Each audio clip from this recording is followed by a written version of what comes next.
Hello, Matt. Hello, singers, and welcome to Singing Revealed.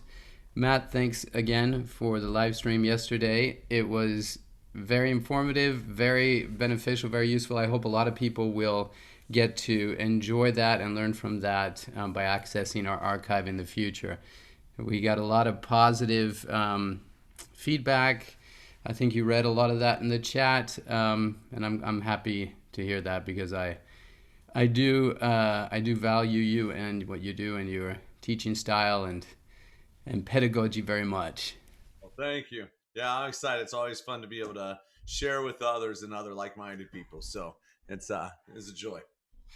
Wonderful.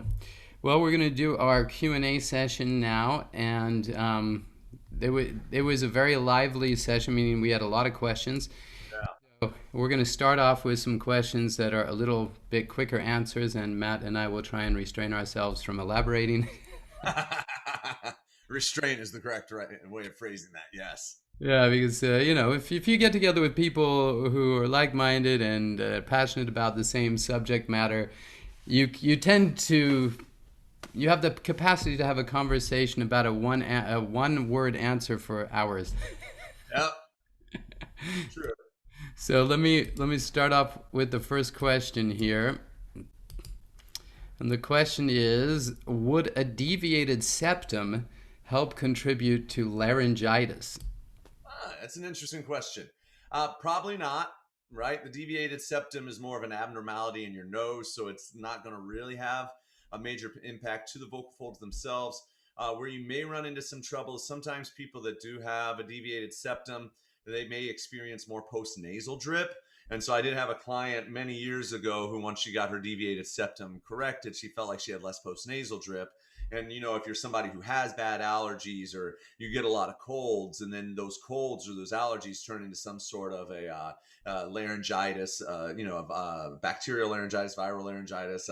Usually it's more of a bronchitis. That some of that phlegm and stuff that's dripping down from your nose gets into your lungs and agitates it, then yeah, you may see some positive impact by getting that corrected. More than likely, though, it's just going to help maybe make some of your resonance a little bit easier to adjust. You may find that you have a little less nasality once you get that deviated septum corrected, and it may be easier to get that soft palate all the way up. I know plenty of singers who sing with a deviated septum and don't have problems. So I think that it's highly unlikely that that's the sole cause of any laryngitis you're having.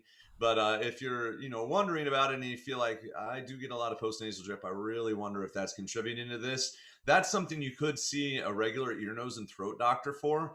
On this, we talked about board certified laryngologists. If there's one nearby, that'd be great to go see. But a standard ear, nose, and throat doctor should be able to take a look at that deviated septum and talk to you about what they see and how much they think that may be contributing to excessive postnasal drip, which could then result in problems down at the laryngeal level. Yeah, that's a very very thorough answer. I appreciate it very much. I had a deviated septum, and I got it corrected, but mainly because if I lay down on one side of the pillow with one side of my face, I couldn't breathe anymore through my nose, and but I didn't notice personally any difference in my singing before or after, but I definitely noticed a difference in air intake, and that's important. If you have the ability in singing, to have a nice easy, relaxed inhalation through both nostrils. It's quite relaxing, and besides, I slept better.